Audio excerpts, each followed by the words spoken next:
Others are joining. Hmm.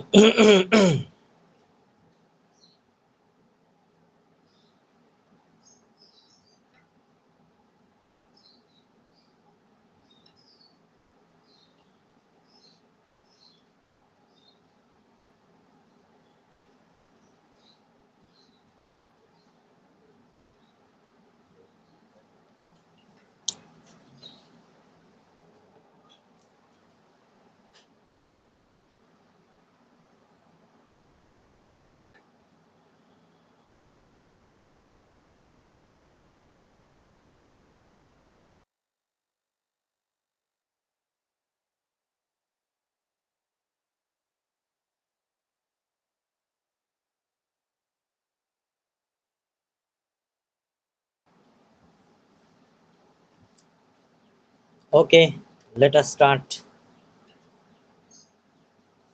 Hello, everyone.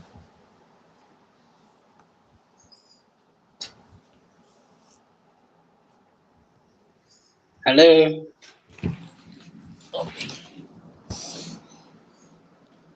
So far, we have discussed about various values, ethics, code of ethics being practiced in social work profession. We try to understand different ethical concerns and dilemmas that we are coming across during practicing our professional social work service. Today, we are going to try to understand different other values which are associated with social work, particularly linking to Indian context as well as international concept, international perspective as well. So we try to understand various ethical concerns particularly used in social work profession. Today, we are going to particularly see few important things like service to humanity as a core value of social work, so also social justice as value of social work, even if we have slightly discussed about social justice. But today we are going to examine social justice from different other angles as well. So also importance of human relationships as a value of social work, dignity and worth of the person as value of social work. We have also highlighted in our previous classes about dignity, that is one of the important value of social work practice. So also integrity as value and competence as value for social work professionals. Service to humanity as value of social work. So when we try to understand different values of social work, we certainly come across the word service to humanity as our one of the topmost values attached to social work practice. Social service to humanity is the base of social work which is aimed at human welfare. Traditionally, also speaking, we know that people say service to mankind is service to God. So, service is associated with social work or professional social work or any other charity attached with voluntary services, philanthropic activities, and this service is one of the core value is one of the core values of social work as one of the welfare activities, and this is the supreme value from which different other values are also drawn.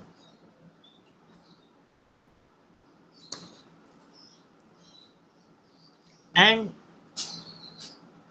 various social work associations have defined different principles of service to humanity. So to say, in our social work profession, one of the core values that is being practiced in social work is to believe in service to humanity. Whatever whatever services we are providing in our social work profession, just because we believe in serving to the people,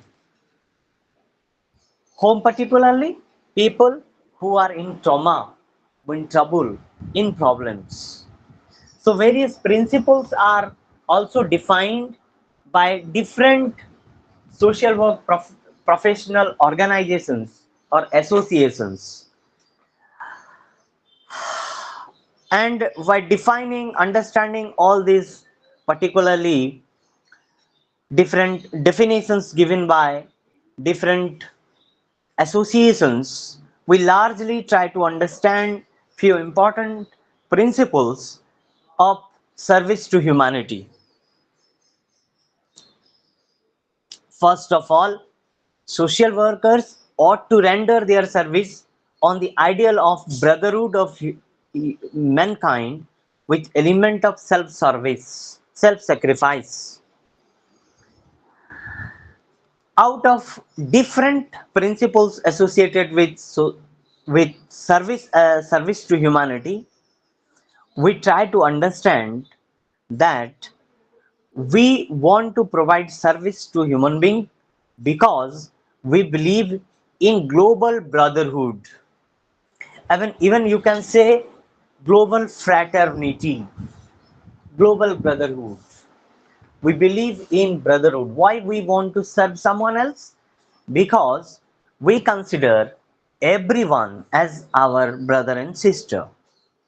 And here also we believe in self sacrifices, as when we consider someone as our own brother, as our own sister, definitely we are going to compromise with our own lifestyle, ourselves.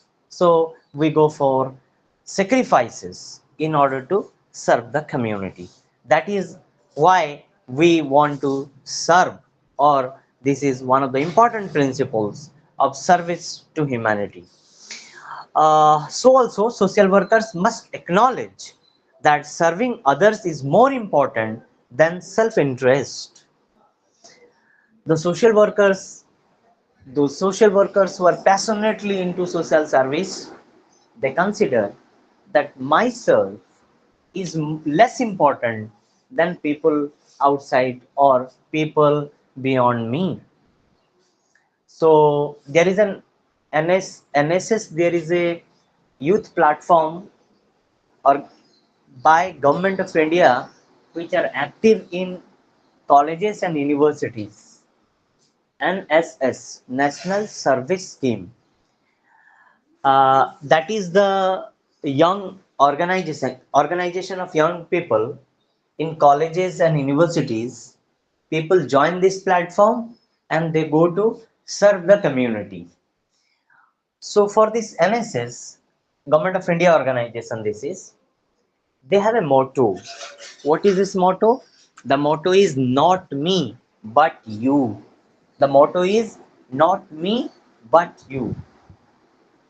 So this service organization inspires the volunteers who joins this network that it is not the person, it is not you, but others are important.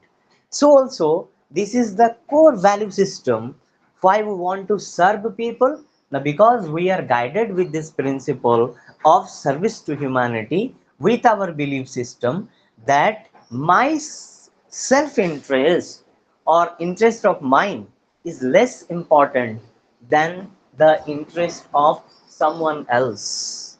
So that I believe in this principle as a social worker, so that I want to serve to the people or to the community.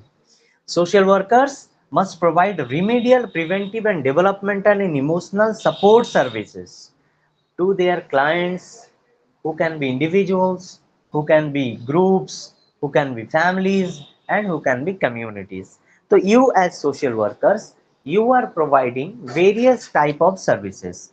Services like remedial services or preventive services, development services, supportive services, curative services, and many other services. Developmental services, like that, as professional social workers, we are providing these kind of services. Few important examples I can say.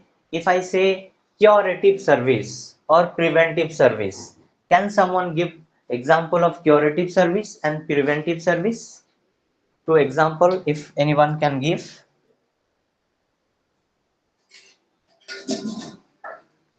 Even anyone can give example of preventive service and curative service?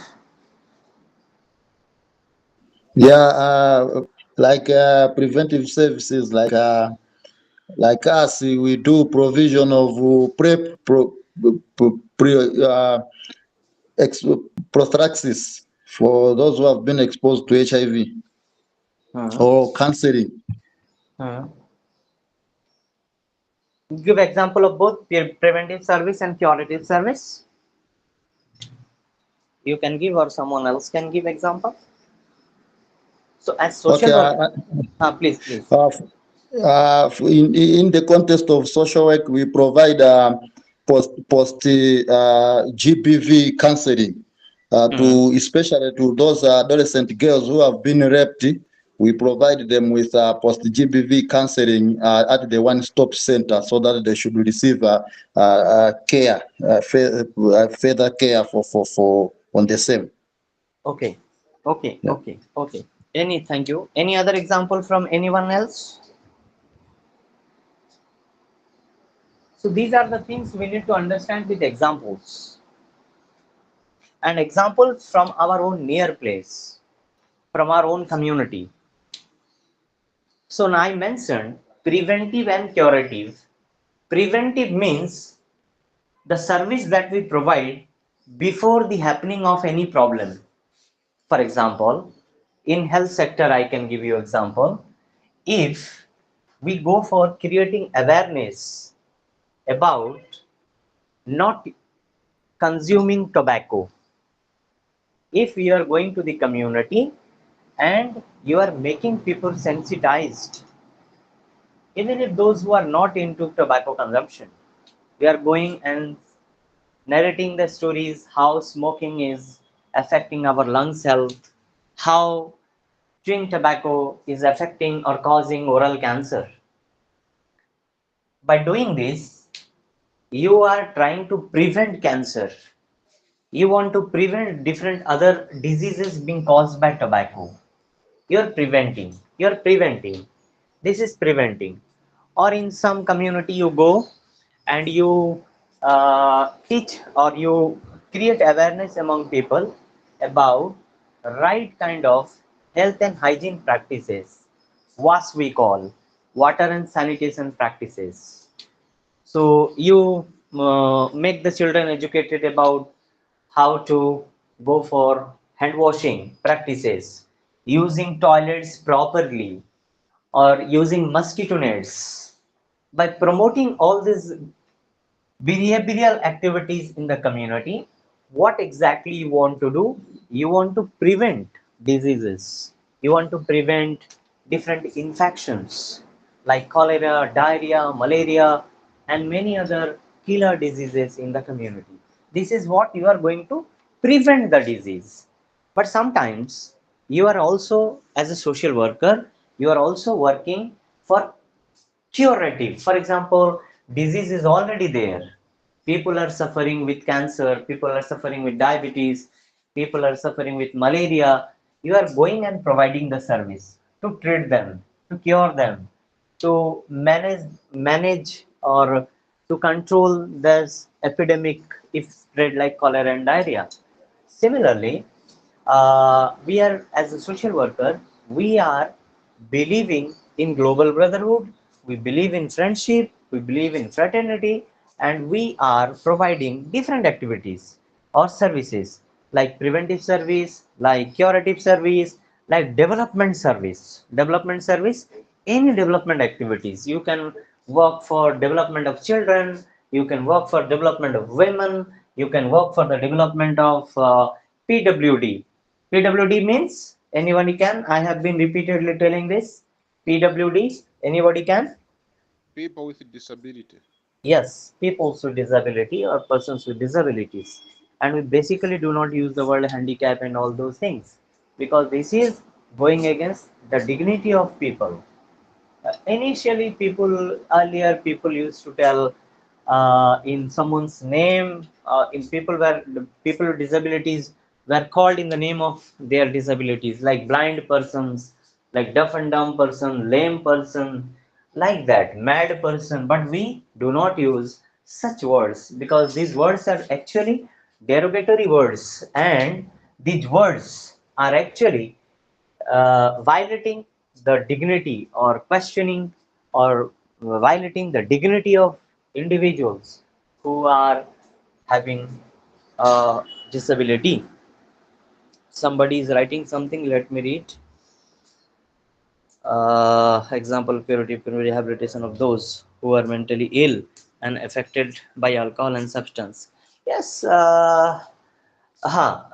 are engaging with those people who need rehabilitations. These are actually called another service we are providing in social work, that is called rehabilitative service.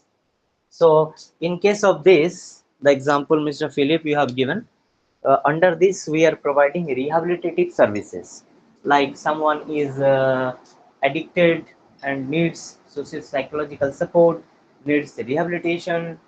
Some people who are displaced because of different development projects. For example, if dams are constructed, if there will be mining, if there will be some development project like roads and big buildings constructions, so people are displaced. But the thing is that we cannot displace people unethically or illegally. Rather, they should be properly rehabilitated. They cannot be simply thrown away like garbage. Rather, people have to be respectfully, with dignity, properly, legally rehabilitated to some place. So in that rehabilitation activities also, the role of social worker is very much crucial. So also you are giving thank you for highlighting this, so that we are discussing about rehabilitative services as professional social workers we are providing.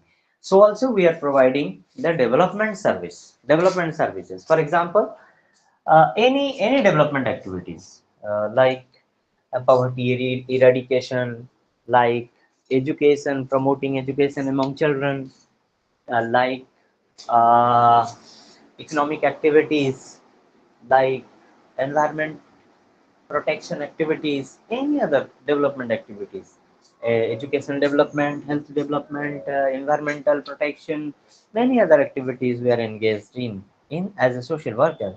So also we are providing with emotional support to people, particularly people who are emotionally emotionally affected, for those people who are facing the emotional problems.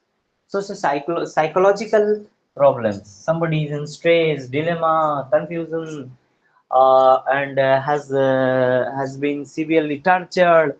Is his or her human rights are violated. In those cases, with children, with senior citizen, with women, with PWD, with sexual minorities, with other weaker communities, vulnerable people, such people who have faced different trauma. For example, if there will be some disaster, maybe flood, maybe cyclone, maybe earthquakes, maybe any other natural disasters, and people they are badly affected.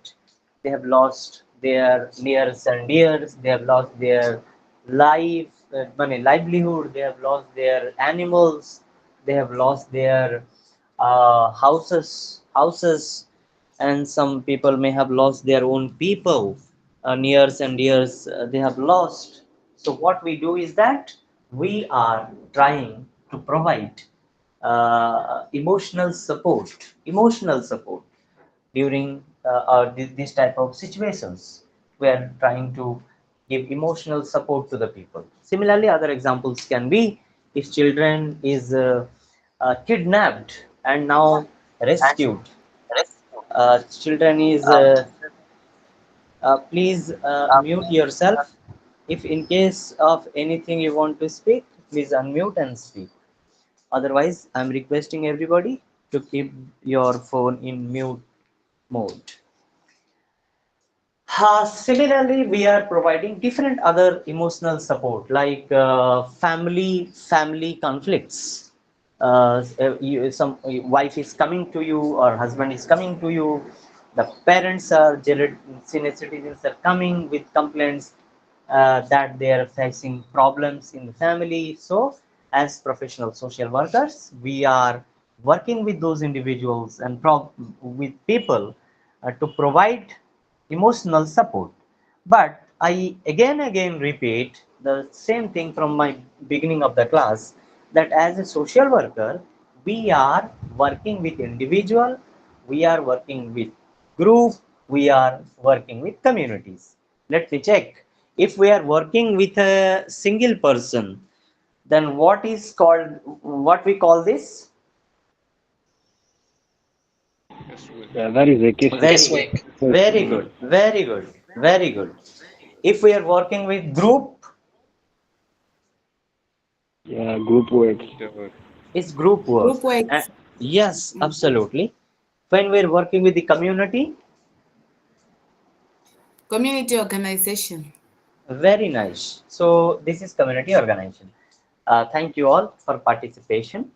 As social worker, you can engage with individual, you can engage with group of people, even you can engage with larger community, and you can provide different services like curative service, preventive service, rehabilitative service, development service, emotional service and support like that. So also we are, as social workers, we are trying to influence the policymakers. For example, keeping in view the duty towards the nation, the social worker must extend every possible service to the country and its policymakers for formulating people oriented policies. So, as social workers, we are not only grounded, we are not only working at grassroots, we are directly going to the people, providing services. This is good. So, also, we are closely working with the government to develop different kind of development programs. For example, if you find some, if you see people need some ration support or food security support, you you are going to the field and see people are not in a position to get proper food because of poverty. So you are closely working with the government to develop different development programs for which the government will provide food security programs. Government will run food security schemes. Acha, let me ask few things. For example, if you want to feed feed the entire country who are poor, can we as social worker physically, financially provide food to everyone who is poor in the country? Can we? No. Then how can we ensure that every poor family will get minimum ration support or minimum food grains? Through How the can we do government, this? Through the Yes, government and other organizations. yes, the basic thing through the government, through the government. So we closely work with the government. We closely work with the government in order to bring development schemes and programs. So once there will be schemes and programs, the government will take care. So government also may require skillful person who will support to come up with different ideas or how to build come up with different developmental schemes. Government also needs support. So you me as social workers, we try to collaborate or to extend our supporting hand to the government, so that government can formulate different welfare policies, welfare programs, welfare schemes, and also we help the people, government to come up with social legislations. What is this social legislation? Anyone can say?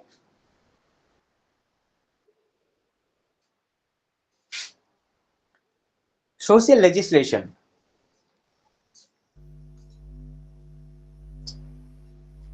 Any I idea? think I think it is the registration of households that are vulnerable.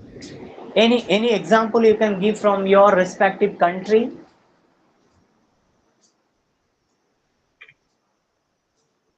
Like here in Malawi, we have an initiative of cash transfer Huh? where the government is providing financial support to the families that are low privileged. Okay. Legislation, social legislation is different than that of schemes and development programs. For example, in India, there is a law called Right to Education Act.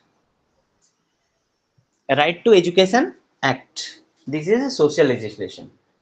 According to this Right to Education Act, every child in India will be provided the free and compulsory education. This RT, Right to Education Act, says that every child in the country will be provided free and compulsory education. After this act is enacted and passed by the parliament and enacted in the country, no child in the country can be denied of education. No child. And there cannot be discrimination in the name of religion, gender, caste, color, creed, disability, and anything else. Now, it is the right of a child to get free and compulsory education between the age of 6 to 14. Between the age of 6 to 14. Similarly, different other laws like uh, mm, there are legislation which prohibit child labor. There is legislation that prohibits child marriage, abolition of child marriage act, abolition of child labor act. These are the acts which guarantees certain rights to certain people or the people at large. These are called social legislations. Legislation means the laws, the rules, regulations that has larger social impact. How these legislations are helping people to get their rights? You see, if you want to educate every child in your country, Ghana, Mala, any country, India, any country, can we provide can we ensure education to every child without law, without government support? No. We cannot. And okay, then we will insist the government to come up with schemes, schemes, so that every child will get education. But programs can also not ensure. It is only the law that will ensure. In India, we have SSA, Sarv Shiksha Abhiyan, is a campaign that is run by Government of India across India. The idea of this is that we have to enroll every child. We have to teach every child. To teach every child is the duty and the responsibility of the state, the government. So government is running as abhiyan. Abhiyan means campaign, opening schools, providing teachers, providing free textbooks. Many other schemes are also associated, like midday meals. But it was seen that despite of campaigns, abhiyan, every child is not included into education because of different factors. So now the act was introduced, RTE. Again, the Constitution of India was amended, and it was said in the Constitution, as per 21A of the Constitution of India, that right to education is the fundamental right.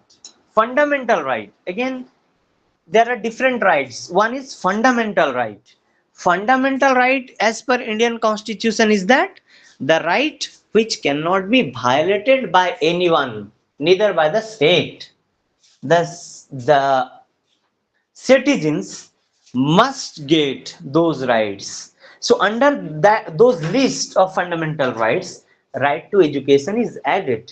Every child between the age of 6 to 14 will definitely get free and compulsory education. So once and for this legislations also, different NGOs, development professionals, they have tirelessly worked with the government to bring such legislations, to bring such government programs and schemes, so that every child will get education. So as social workers, as development workers, as we believe in service system, so we also closely work with policymakers, with government, and we try to influence the government, influence to the policymakers to come up with social development programs, social welfare schemes, social policies, and also introducing, bringing social legislations.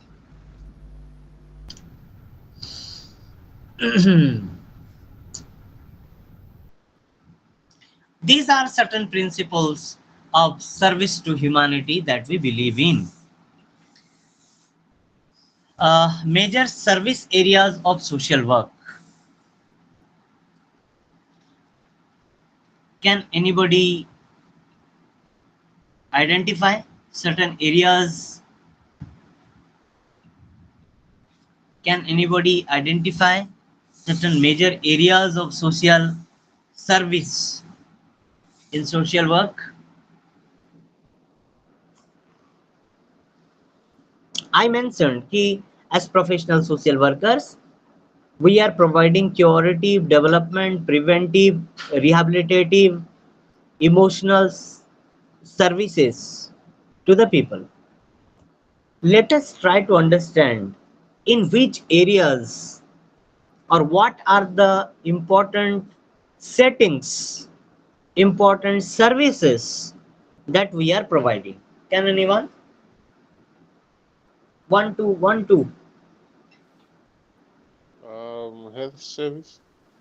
Okay. Any other?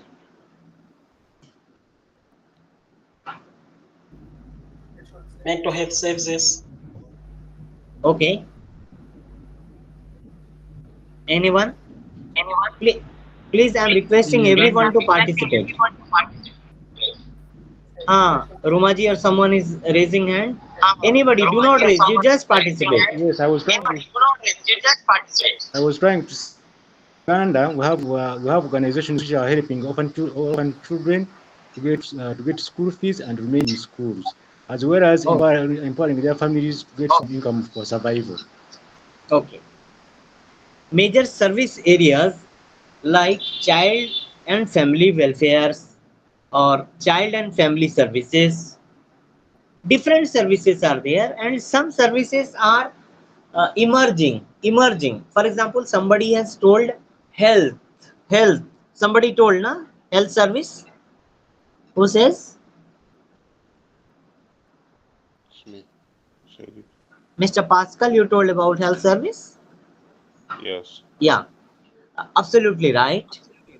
And in health service, we are now focusing on specialization. For example, mental health service. Are you getting me? Mental health service. Yes, Mental health. So different specializations, different specific services. So health service, and within the framework of health service, we are talking about mental health service. We are again in that service also, we're talking about preventive service in health sector, curative service, medical setup, in medical setup and in community setup. You are a social worker, you have a role to work in medical setup, as well as you have a role to work in community level. Can anybody give example of these two? Working, how we are differently working, performing in medical setup, as well as we are performing something else in community setup in the same field, healthcare, maybe mental health care. In healthcare also different healthcare, mental health care, then genetic health care, then health of the children and women, then many other issues we were working. So my point is that even in the same healthcare, medical healthcare, in medical healthcare we have a different role, and so also we have role in community. Can somebody give example what are our roles in medical?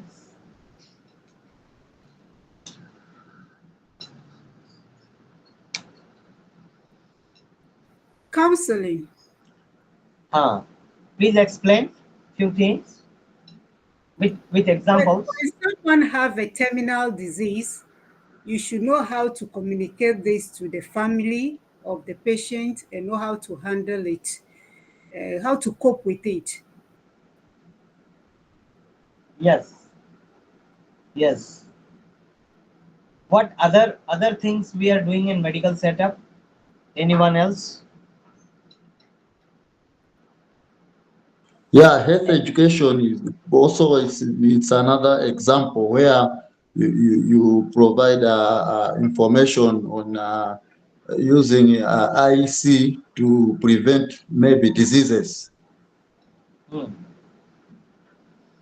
Absolutely, absolutely. Any other? Yeah, We research to the health sector. As a social worker, you can do a research on certain communicable diseases and preventions like TB. As people gather, you know how to make your research to bring up the possible curable and preventive measures into the health sector. Okay, you're talking about in medical setup or in community? Medical setup. And sometime you're talking about research. Yes, sir. Huh. When we go for researching the things, we can do such research, clinic based research, as well as we can do research in communities, community based research, isn't it? Okay. So in medical setup, we are providing, for example, counseling support to the people. Is counseling really helpful for patients? In hospital, we are not doctors. We are not going to prescribe medicines. Then how can we help people to get treated in health setup? Yeah, I think But we might also act as a linkage between the victims or the clients to the relevant organizations that would help them to uh, yeah, assist them whatever they are facing. For example, those that are mentally ill, we might refer them to a psychologist who is situated at a certain place for special attention. So we might act as a bridge or a linkage between the clients and the relevant people of support. Yes, yes. Any other? We are not doctors. We are not going to prescribe medicines in hospital setup, in medical setup. Despite that, we are required in mental in hospitals. Yes, Please, just because.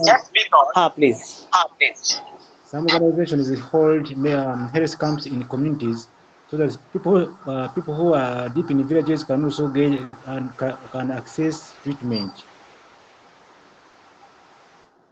Hmm. Yes, yes. You see, when we look at medical, people are falling sick and coming to hospital to get treated. But treatment is a holistic concept, or treatment is only medical concept.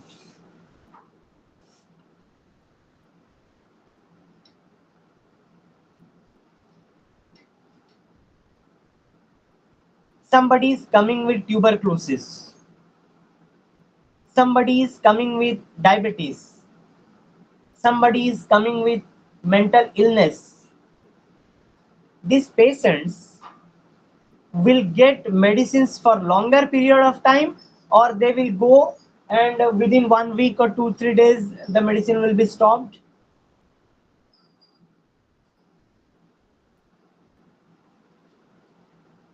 What happens in case of certain illness like diabetes, mental illness, tuberculosis? We need longer treatment. And in case of tuberculosis, someone was given example, if you stop medications, then the risk of survival becomes lesser. The disease becomes more complicated. So in India, the treatment pattern is for 6 months.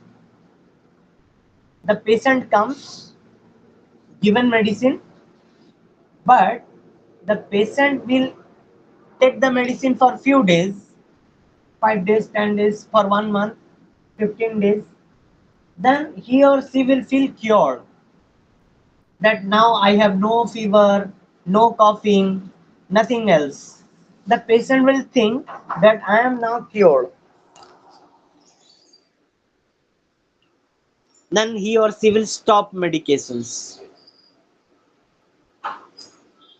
And just after few days, again there will be reoccurrence of tuberculosis at much bigger force. Sometime this resistant TB also occurs. Now the treatment will be not for 6 months, it will be for 2 years. The complication develops, it becomes more critical. So engaging with the patient, and the patient will again transmit disease to others. Transmit disease to others. So as social workers, we try to work with certain patients in a way so that the patient accepts that he or she has to regularly attend to the hospital and to take the medicine in proper time. Number two, healthcare is not only medicines. Healthcare means nutrition, isn't it? Diet, nutrition. the person is having tuberculosis, the person is having diabetes, the person is having initial stage of cancer, the person is having heart disease, and the person is smoking badly. Only medicine will work for him or her. No, no. So the person has to change his or her lifestyle, has to change his or her lifestyle, and after that the medication will work effectively. So who, and these activities, is it done by the doctors? Are these activities counseling, providing health education, helping the person to realize to quit smoking, regularly come to the hospital? All these activities are ensured by social workers or by the medical professionals or the doctors?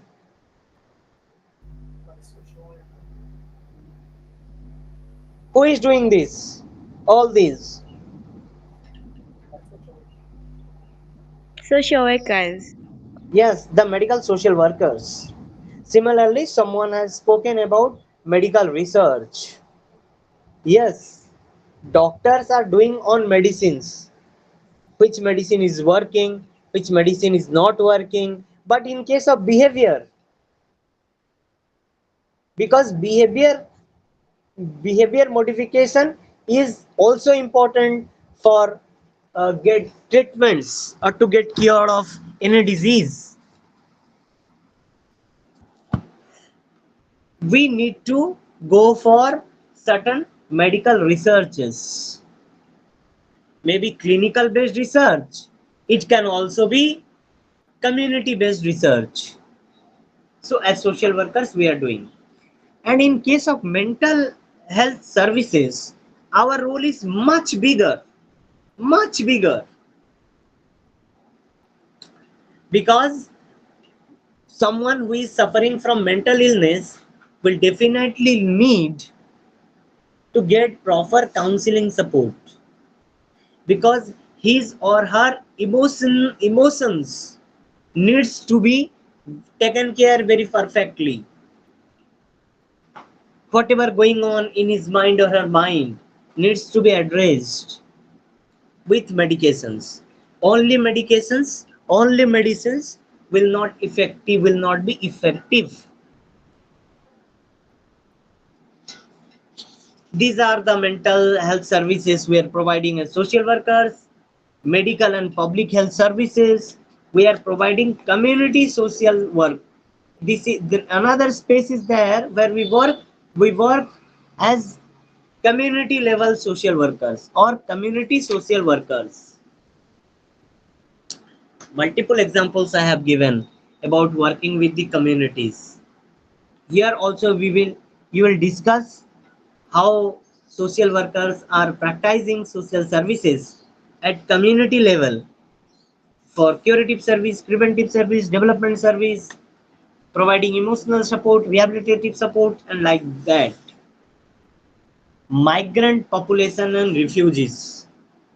Please give certain example. Migrant population and refugees. What do you mean by this? Migrant population and refugees?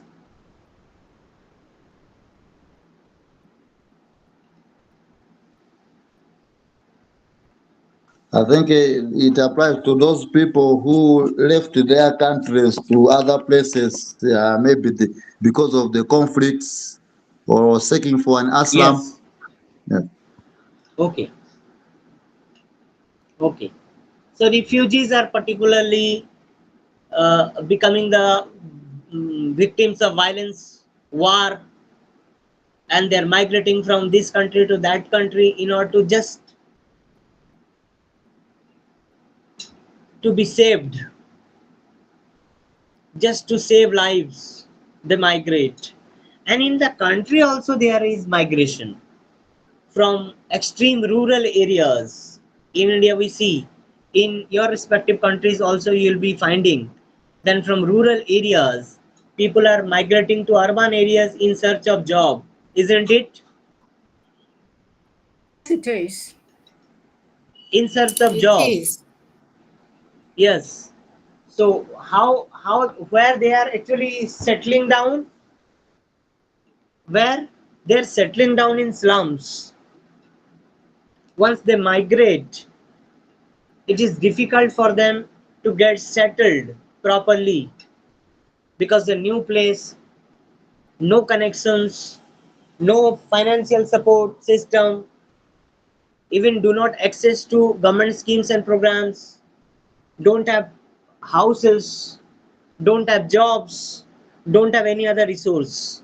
As social workers, we intervene to provide, to link them with basic facilities like education facilities, or first of all housing facilities, to get jobs, incomes, financial support system, then about their education of the children, and many other healthcare facilities. So rapid industrialization and globalization, urbanization, is inviting larger population to migrate to towns or to the industrial areas. So once there will be industries, people, particularly labor class people, they come to, they leave their own native land because they don't have income opportunity there. So that they're migrating from their village to urban areas, to the industries, in order to get income, in order to get jobs. But they, once they migrate, they come to cities, they find it difficult to find a place or the houses to live. Like sometimes they suffer, extremely suffer, because in industries, once they come, in many industries, the people are involved in hazardous activities. For example, some persons are working in mines as mine laborer in mines. So what will be their health conditions? What will be their health conditions?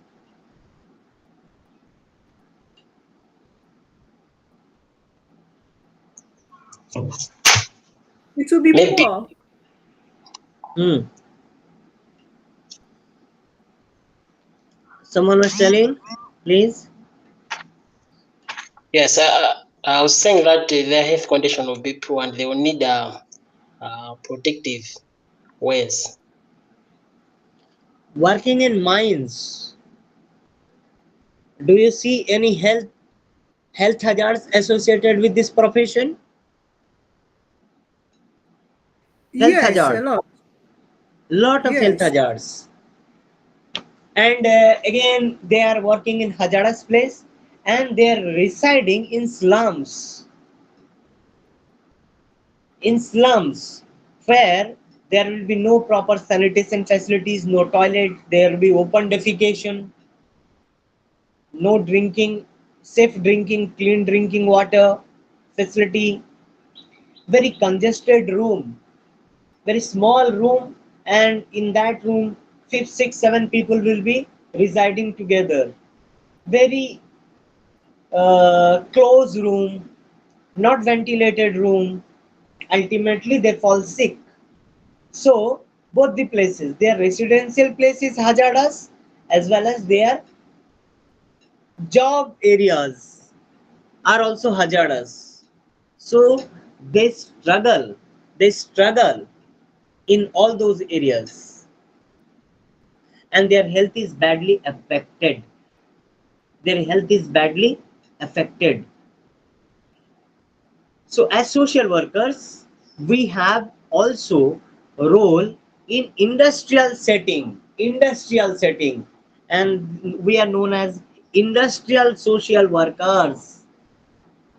So we provide services to the people, those who are associated associated with industries.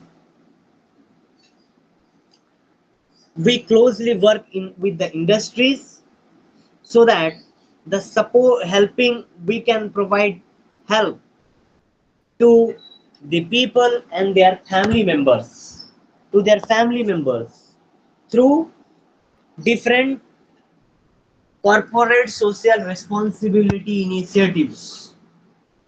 The corporate bodies, the industries, they will provide certain industrial social work to the people in the working with the industries. Why it is required? You see, they are the people who are facing the pollutions, because industry is causing pollution, isn't it? Yes, a lot of pollution. Lot Yes. of pollution, air pollution, noise pollution, earth pollution, or the soil pollution, so many other pollutions. Who is the first victim of these pollutions?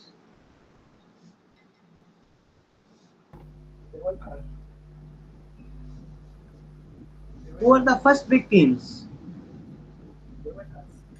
The workers. The workers. The workers are the first victims,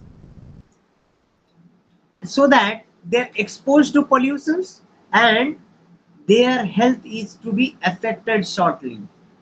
They are particularly affected with the disease like tuberculosis, TB, like cardiovascular disease, heart disease, because pollution also leads to different heart diseases.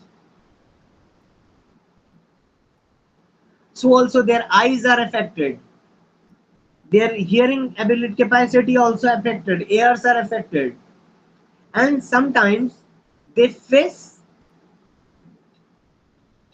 the accidents. So some deaths happen, casualty happens, somebody becomes, or somebody, or many people have lost their limbs like legs, eyes, hands while working with the industries. So as industrial social worker, we need to ensure that if certain thing happens, the concerned person will be properly rehabilitated, compensated, so that the person's problems can also be addressed in some manner. There will be some insurances. If casualty happens and the chief bread earner of the family dies, now the family comes to the road. If the person is the main bread earner, chief person to earn for the families, so the family needs financial compensation for this. Even if financial compensation cannot bring the life back, but at least the financial difficulties of the family can be addressed. The person, if loses his limbs like leg, hand, and permanently becomes PWD and not able to work, not able to earn money again, at that time, this is the responsibility of the industries to provide compensation, financial compensation, or sometime jobs to some persons of the family, some person of the family in the industry is also given. One time settlement is also given, but many cases it is also seen that simply the laborers are thrown away. Something happens, now the person is not able to work because he or she has lost his eyes. No compensation. Simply the person is thrown away from job, becomes sick, and in many cases sometimes they also are infected with HIV, and once they're affected they're thrown away. Now you are off, you are not good for anything for the company. So in the industrial setting, industrial social worker, as industrial social workers, we ensure in such cases the social workers ensure so that the people who have suffered is properly rehabilitated, his family or her family is properly rehabilitated, and compensation is given to the people. Am I clear? Yes, Yeah. sir. Yes. And many other things. And in industrial setting, for example, you see there is a concept called PAP, project affected people. Some projects comes like development program projects like dams, mining, some construction works happens, and some mining happens. The people living around that place within 5 kilometer radius, 10 kilometer radius, they are the people who are affected. They have lost their livelihood because company has taken away their lands. Land means agriculture. Agriculture means that their main livelihood is lost, and they are the sufferers for pollutions. Their river is polluted, their air is polluted, the dust, air becomes very dusty, the area becomes very noisy, and they become sick. Once there will be industry, there will be, you will find different people suffering from asthma, bronchitis, lungs diseases, lungs cancer, and many other problems. So the industry, they have to, in India there is law that they have to spend 2%, at least 2% of their total income profit, they have to share with the people for their area development. So you, me as social workers, we are also working in corporate social responsibilities. We're working with government, with corporate bodies for well-being and welfare of people who are affected, the project affected people. Clear, everybody? Yeah, yes, sir. Yes. Yeah, very, very clear. Do you have some such examples from your native areas? The examples I am giving, or examples are totally new for you? Oh, here in Ghana, they are common. Come on, They are very common. very nice. I'm trying to give you examples which are common, which are actually universal examples, so that you can pick up and understand the things better. And anybody, if you want to give feedback of your own, is also welcome. No issue. Please give some examples from your native place so that we can beautifully understand the things. Okay?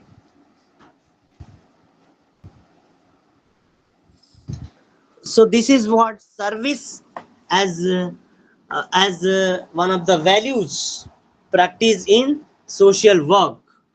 Now we will try to understand justice as value of social work. We try to understand service. Now we will understand social justice as value. What is social justice? What is social justice? Yesterday we had discussed little bit. Today we will very clearly discuss, elaborately discuss.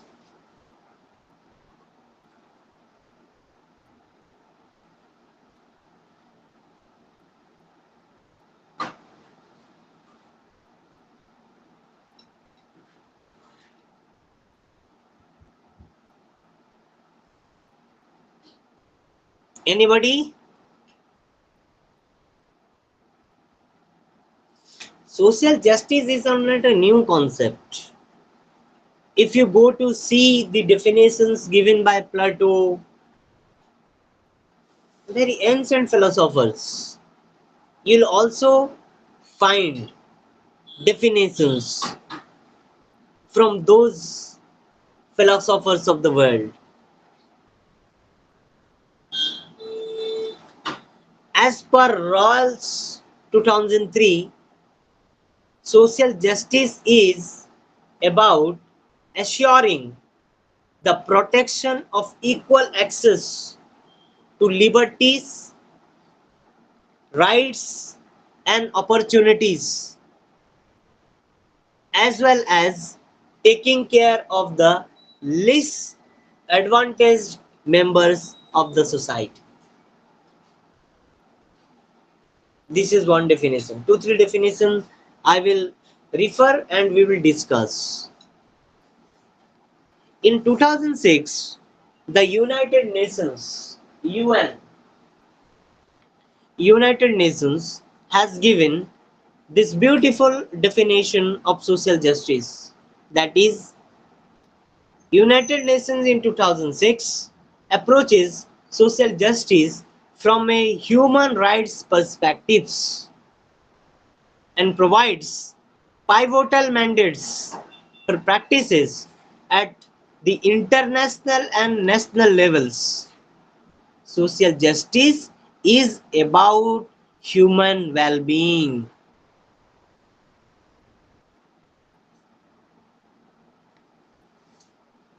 Anybody can speak few lines on this United Nations approach to define social justice?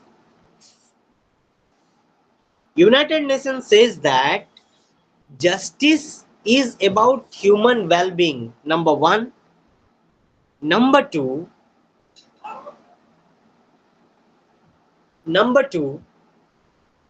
one example I am giving to you. For example, if I mention that government of India provides free and compulsory education to every child in India, my question is it the charity of the government or is it the right of the children?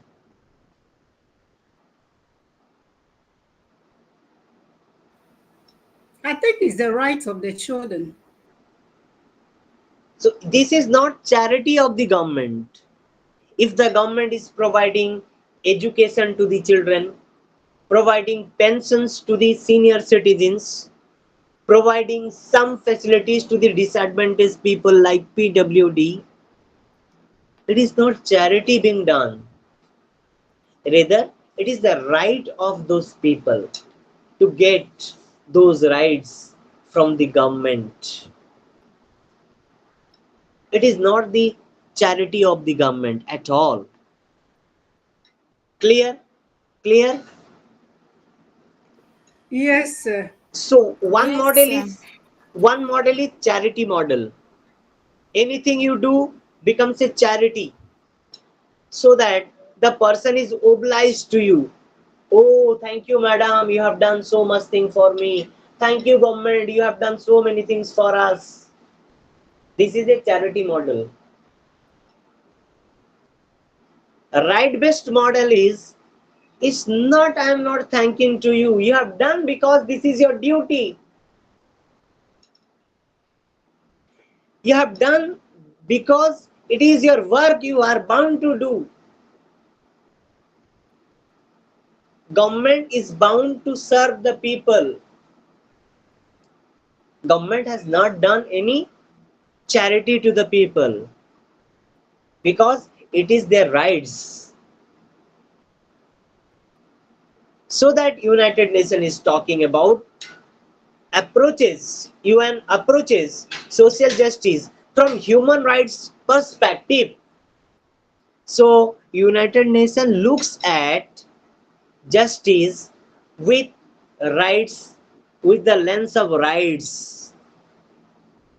Anyone who is disadvantaged, anyone who is left behind, anyone who could not come in front line because of anything, because of gender, because particular gender is have been historically giving all rights and certain genders are denied. Certain people enjoy power position and certain people are denied. Among children also, some children are given privileges where certain children are not having right to go to schools. You see, native example from African countries during colonial period, everybody, every child, be from black community, be from white community, every child was accessing right to education equally.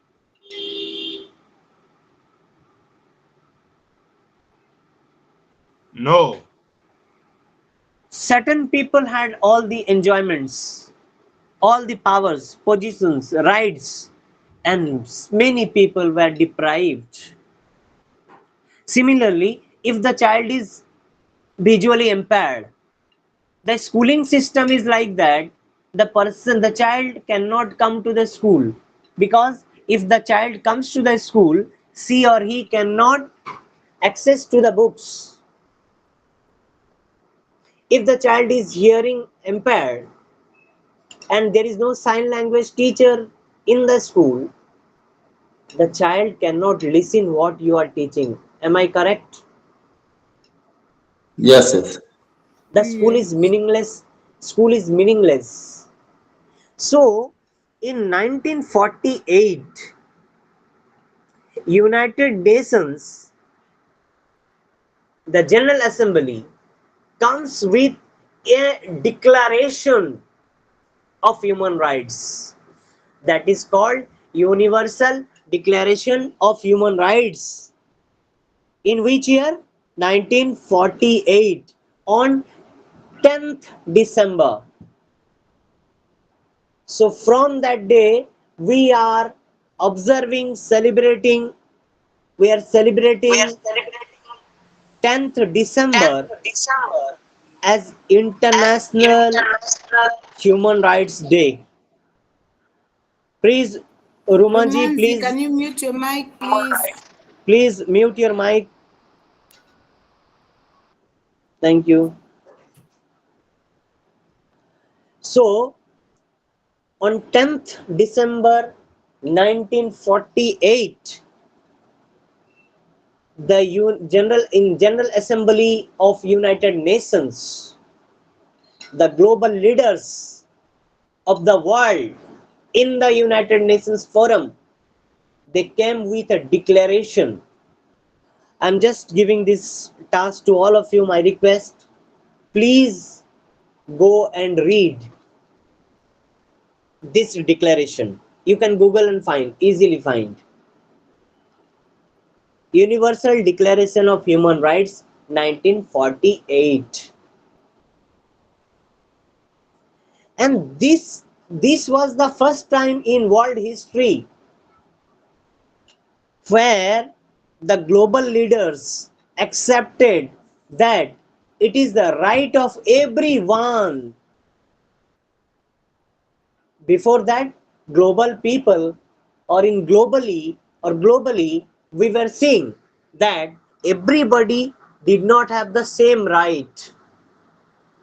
It depends upon your economy, it depends upon your birth, it depends upon the color of your skin, it depends on your many other gender, what kind of facilities and what kind of rights you will be accessing. So there were landlords, they had all economic power, where they were exploiting the labor class people. And these people didn't have opportunity or didn't have any human right, basic human right to life, right to dignity, right to education, or any other right. Similarly, in India, we have seen caste-based discrimination. Caste-based discrimination. Somebody is supreme caste, somebody is very, very, very low-graded caste, defined by the social system, and people were treated as untouchables. As in European countries, we see slavery system, how black people were enslaved for long time, long period of time. They didn't have power, they didn't have access to any right. Their children were not allowed to schools. Similarly, in Indian context, we see how children were discriminated in the name of caste. So, global matter. In India, caste, similarities, color, and globally, women were discriminated. Globally, any country of the world you go, you see history of women being enslaved, did not have the right to go to school, did not have the right to choose their own partners, did not have the opportunity and liberty to go for professions. Am I correct? Yes. Women facing all sort of discriminations. So it was the Universal Declaration of Human Rights in 1948 that first time came with Declaration on Human Rights, and gradually, and this is the time when the countries were started to become free country. In 1947, India became independent from the British government. India became an independent nation. So that other countries, you must have found some Independence Day. Your country were also be governed by some other imperial power like British, Dutch, Spain, France. Which country was ruling you? Your country? India was ruled by the British. Malay was colonized by the British. By the British. So African countries are mostly ruled by the British. So this Yes. was Indian and Indian subcontinent, currently India, Pakistan, and Bangladesh, uh, and African countries, and many other parts of the world. They were under British rule. Is what Was it very good administration, or people were exploited by the British imperial forces?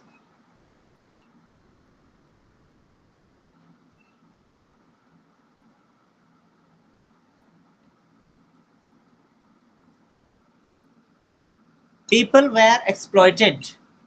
So people wanted freedom. Freedom movement started in different countries.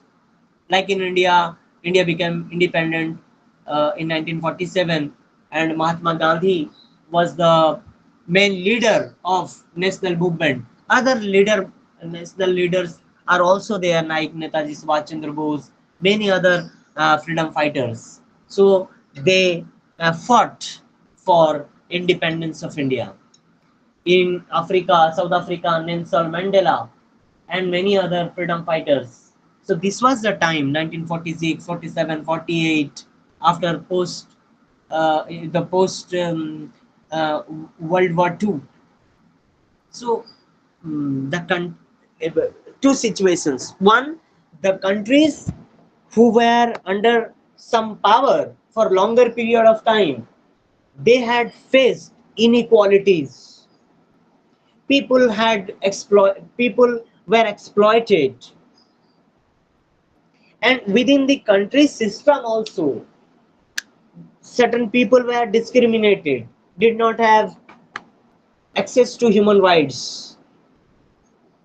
And again, there were two wars, World War One and World War Two, two very powerful world wars. Atomic energy was used. So there was devastation in the globe, huge poverty, huge migration, huge no right, huge loss of lives and livelihoods. So at that time, United Nations came to picture, and United Nations came with a Declaration of Human Rights in 1948 on 10th December.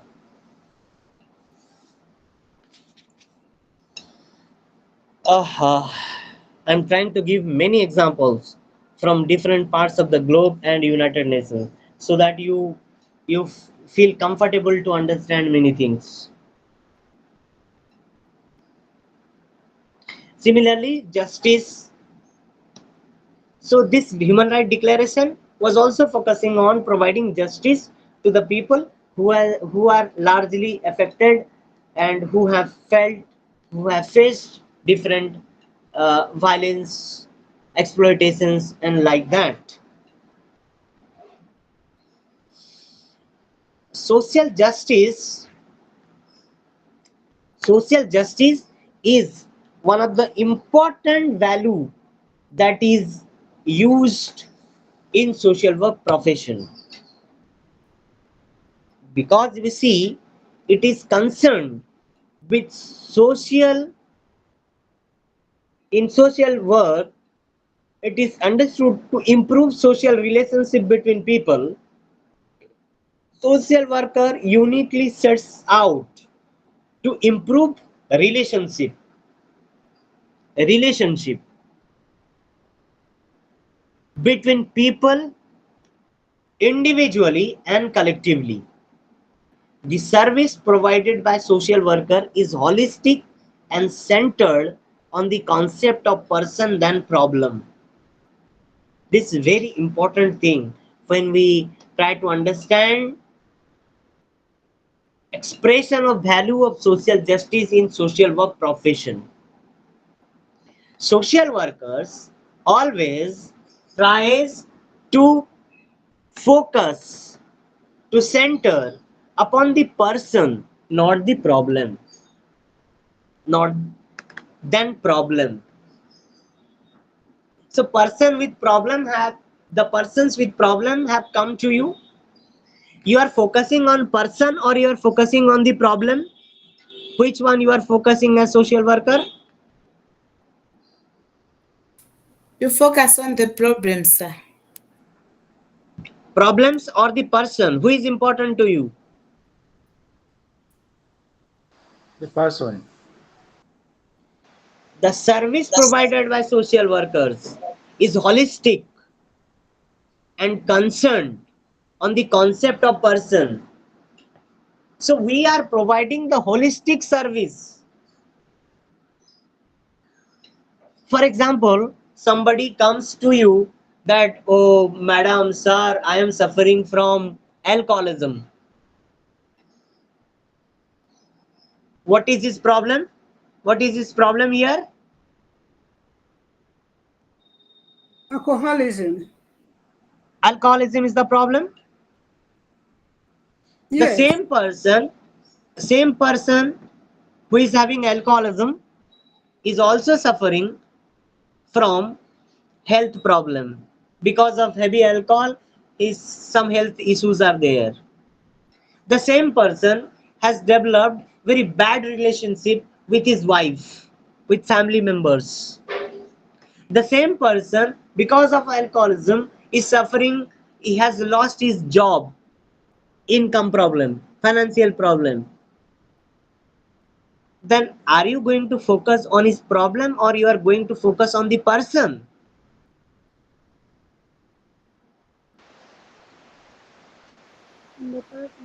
I think the If person you, is so aesthetical. yes, if you are working with the person, you will feel his holistic problems.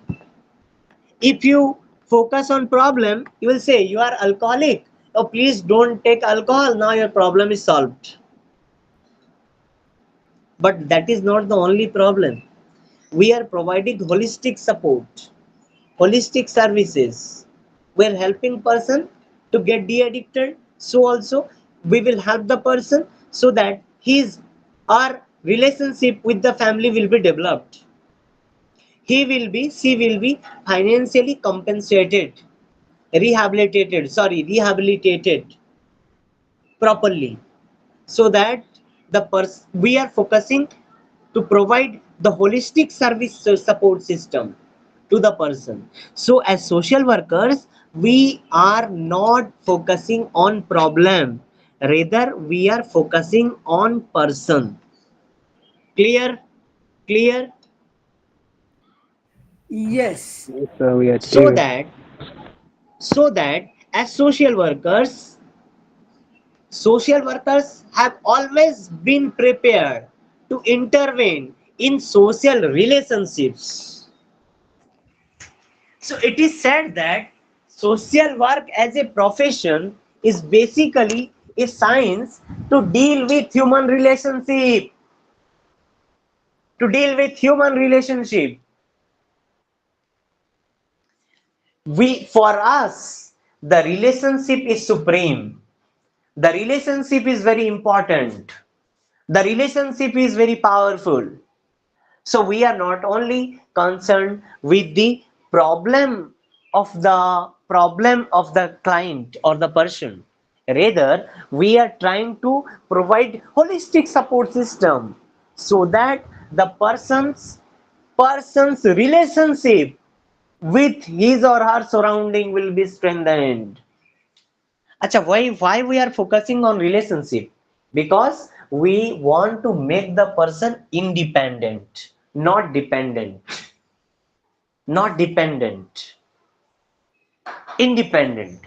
If his relationship is strengthened, if our relationship is strengthened, then he or she will have a very nice support system. Nice support system. You as a social worker, are you going to support every day for lifelong in his family, or you are going to strengthen the family so that the family will take care of this person? Which is the right path?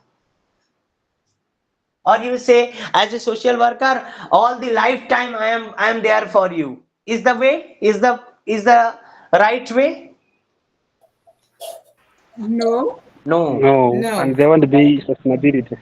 Mm. Because we believe in termination.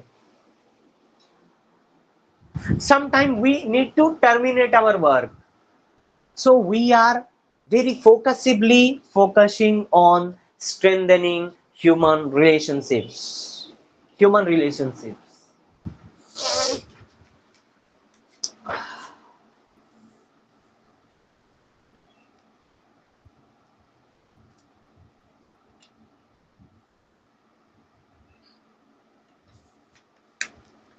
Another important example I will give and complete this one. You must have come across, you are working with some people, and you come to know certain people are not fulfilling the bureaucratic needs. For example, suppose government says that anyone who is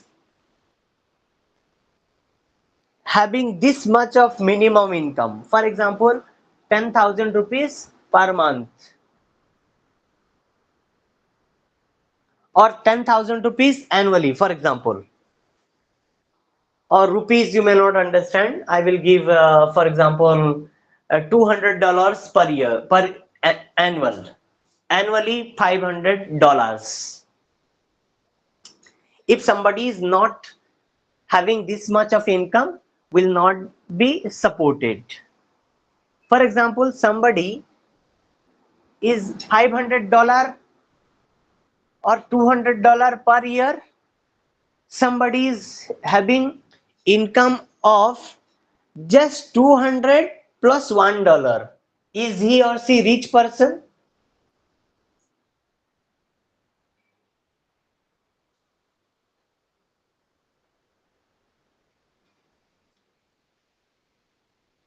Is he or she rich person? For example, $200 or $500 per annual, per year. If a person is earning, that person will get benefit. And you come across with certain person who are earning just $2-3 more than that specified norms. Is the person actually this person is not fitting to that criteria of getting the services from the government?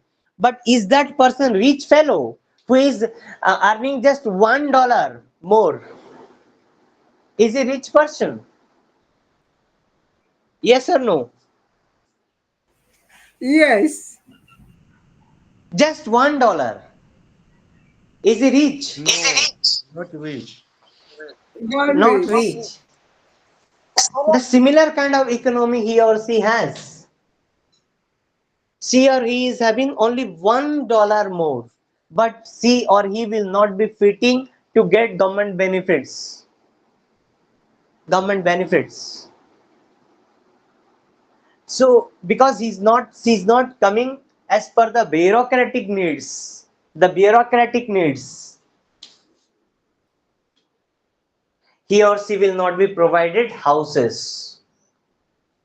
She will not be provided other ration support, food security schemes and programs.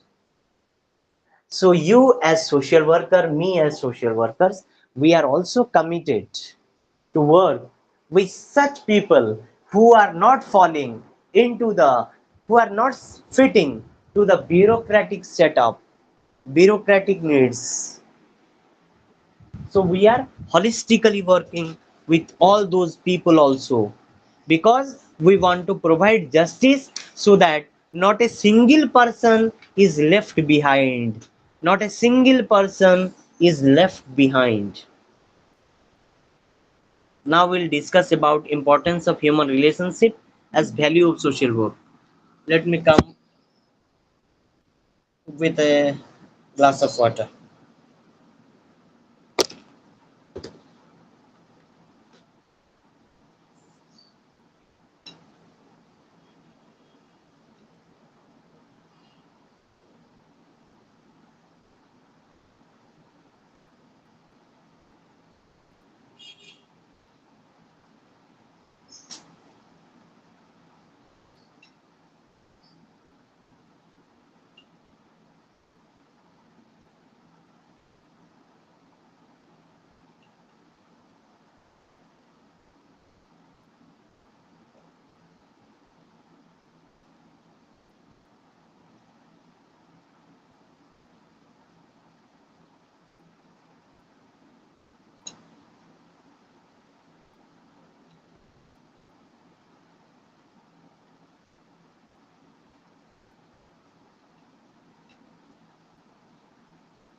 Hello.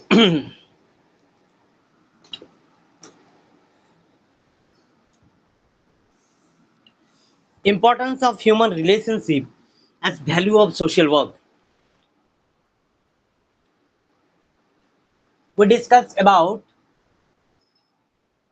different values like justice as value. We discussed service, social service as value. Now we will discuss about human relationship.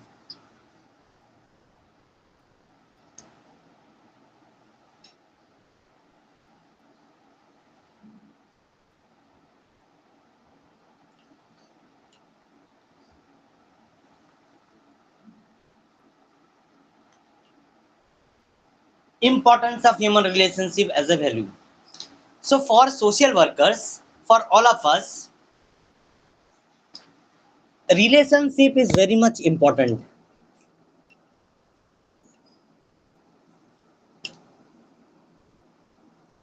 In last class, I had discussed already that the various principles of human rights in 1999,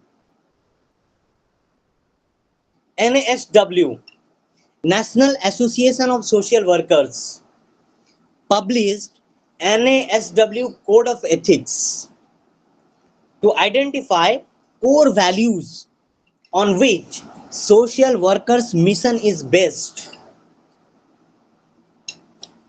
and that must be part of ethical training of social workers. So NASW, that is National Association of Social Workers, NASW, they have identified 6 core values. I had already discussed in last class.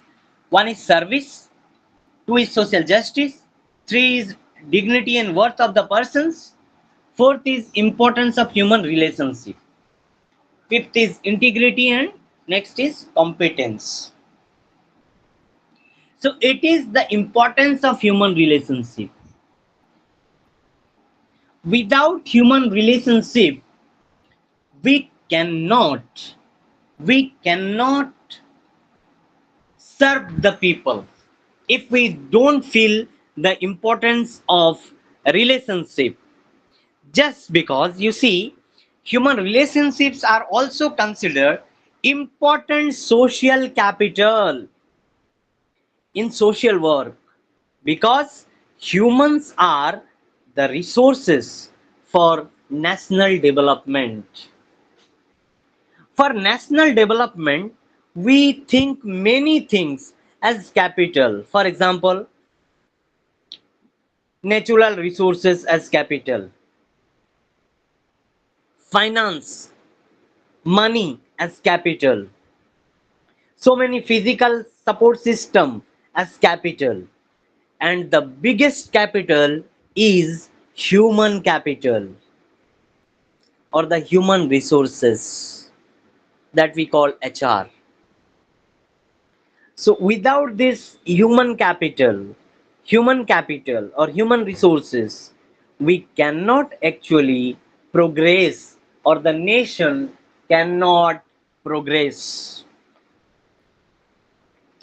So in order to strengthen this capital, this social capital, this human resources, we need to engage with different activities, development activities, so that human capital will be strengthened. Like we are engaging with children and families, we are engaging with people with disabilities, we are working with people who are needing health services, who are aging, the senior citizens, who are into substance abuses, who are suffering from violences, because we believe in strengthening human relationship with everyone, and we do not want to leave any person or any community behind. Acha, for example, I'm just giving you few examples. With only construction of buildings, bridges, dams, and not focusing on humans, can any country grow? Can any country develop? No. No way. Yes, I'm just, yes, very much. I'm simplifying. The country, any country of the world, if it's focusing on, for example, construction of buildings, connecting the railways, and not focusing on child health, not focusing on eradication of poverty, not focusing on eradication of diseases, that country can never grow and develop. If the country is not focusing on geriatric care, the care of senior citizens, if not concerned with the care and protection of the people who are with disabilities, so the country can have long buildings, big buildings, but certain population will not be benefited out of this. So it is the human capital, is the human resources, and human resource means not a single person to be left behind, not a single person, no discrimination. The here what is important is to talk about justice, delivery of services to ensure justices, particularly those people who are not in front bench, who are not in front seats, who are lagging behind, who are left behind, because these human capitals are important for human development. One is GDP. Another thing is we are talking about human happiness index. Human happiness index. Happiness index means the country where people are happy. People are happy. That country is actually the prosperous country. The country where people are happy, more happier, that country is actually a developed country. Now we are discussing of happiness index and how people are happy. Who are those people who are happy? Any example? Who are those people who are happy? Who are sick are happy, or who are healthy are happy? Those who are healthy. Zenobu, Zenob, The health you're one. talking something but you are mute. The healthy people.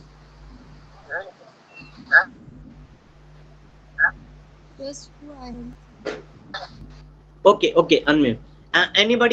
Someone else was also talking.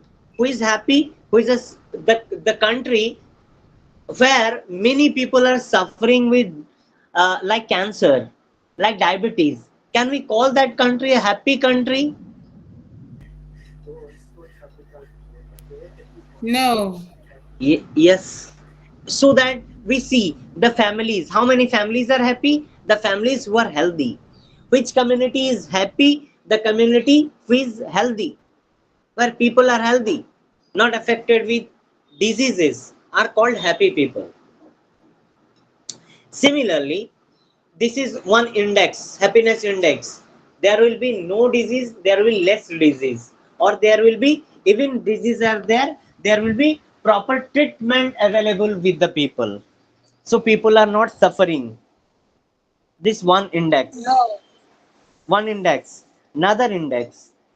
The country is happy, the country is financially rich, the country is not having much diseases, but there is always conflict in the country, in the name of religion, in the name of caste, in the name of anything else. Always there is war kind of situation, internal war kind of situation. There will be conflicts, violences, communalism, terrorism. Can we call that country happy country? No. No. we, No. we we cannot call that country as happy country. Can we call a country where there will be severe violence against women? Women are not free to move at night, even in the evening. Women are not free to move. Can we call that country to be happy? Not at all. Not So at all. these are the indicators to see whether the country is happy or unhappy. So we have to invest with human relationship and with human capital. Eradication of poverty, eradication of illness, diseases, eradication of inequality, and promoting happiness means promoting all these things. And all these things, by doing all these things means to focus on social justice. To focus on social justice. Without ensuring justice, we cannot meet to these needs or we cannot achieve these indicators.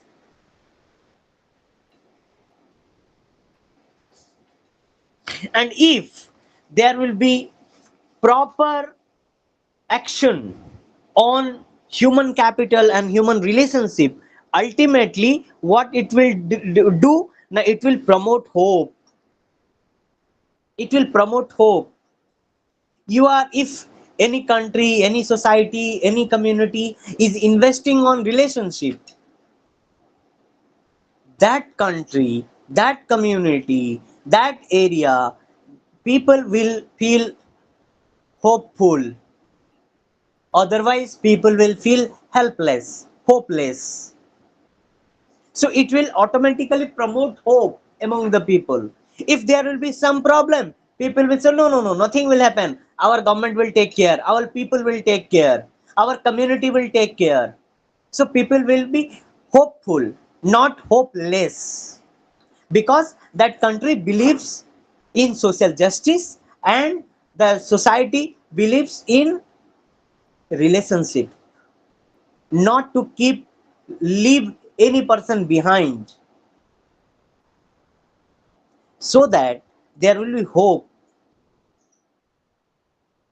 It will provide guidance, it will nurture and promote order, proper order and order worldwide. It will provide social communication channels with the social world. There will be better social connectivity.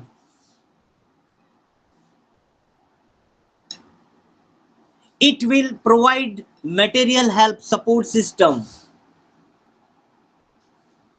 and mobilize other personal supports, because we believe in effective relationship.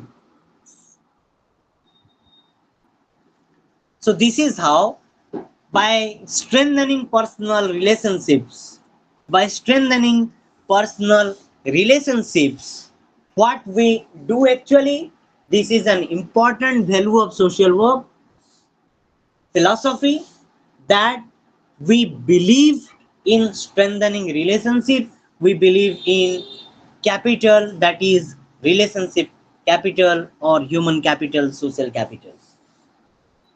Another value of social work is the dignity and worth of the person as value of social work.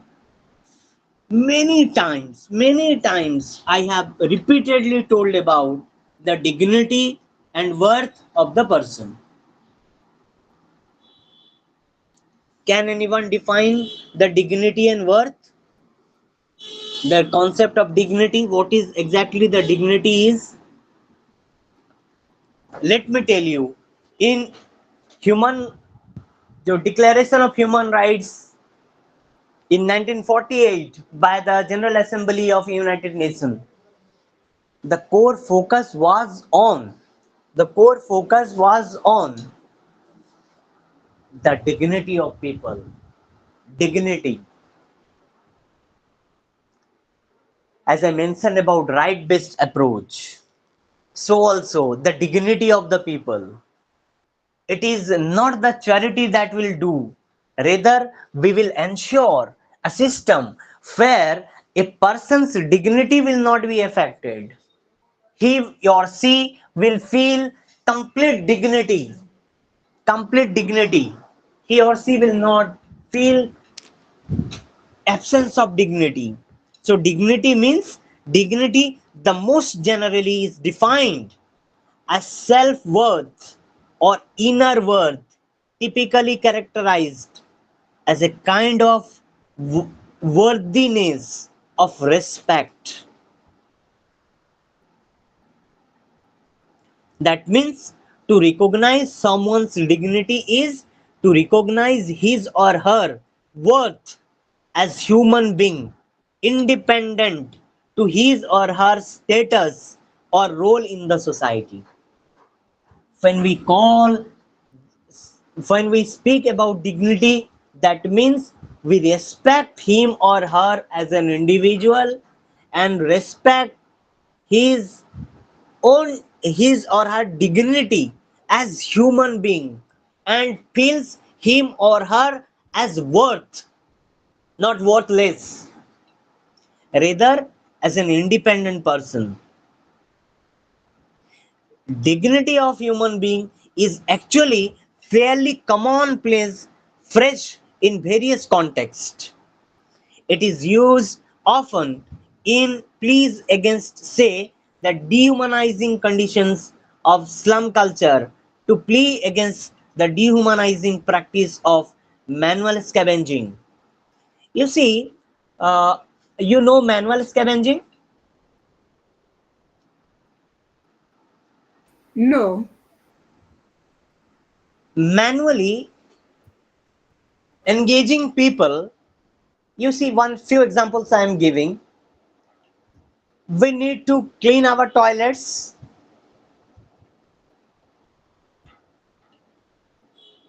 Who is cleaning the toilets? Largely particular some people who were identified as to perform these cleanly activities in our communities. And with hands, they were cleaning our toilets, not with machinery supports. If we engage certain people to pull you, as pulling rickshaw, have you seen pulling rickshaw? Somebody is, you see cycle, bicycle, similarly pulling rickshaw. Somebody sits and some poor guy pulls. People are engaged in manual scavenging, cleaning the toilets in hands. By encouraging this, we are actually dehumanizing the worth and the dignity of those people. Our toilets being cleaned at with by the hands by certain group of people. Is not it violating, or is not it deviating the dignity and worth of those people in the society? If those people are engaged to clean our toilets with their own hands, even without gloves. So time has come when these kind of professions are questioned. People are telling, do not do this. Rather, we will use machines to clean, not manually. People will do this. So you see, after this Universal Declaration of Human Rights, the debate and discussion came, and rightly, outrightly, the global leaders came with this idea of ensuring dignity of every person. So I mentioned in that time, many countries of the world getting independence, started getting independence, like India in 1947. So also some countries in 46, 45, 48, 48, 49, like that. So different countries, they started writing their own constitution. So India also started to write her own constitution. So in the constitution, we started to talk about these things like dignity of the people. So the Constitution of India abolished practices of untouchability. In Article 17 of Indian Constitution, it was mandated that there will be no untouchability practice at all. So Article 14 says right to equality. Everybody is equal in the law in the country. And Article 17 said no one can be discriminated, or no one can be discriminated in the name of untouchability. There can be no untouchability practices at all, and this became a fundamental right.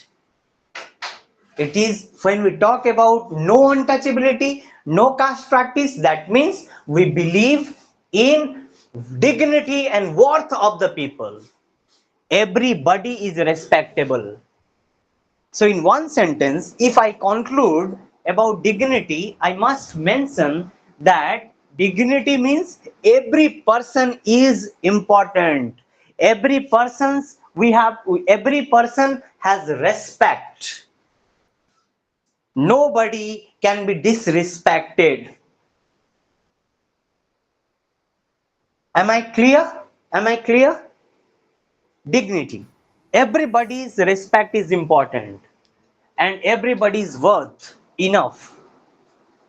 So globally, the idea of dignity of the people started to be discussed, and this was enlisted in the constitution of different countries, and it became a global mandate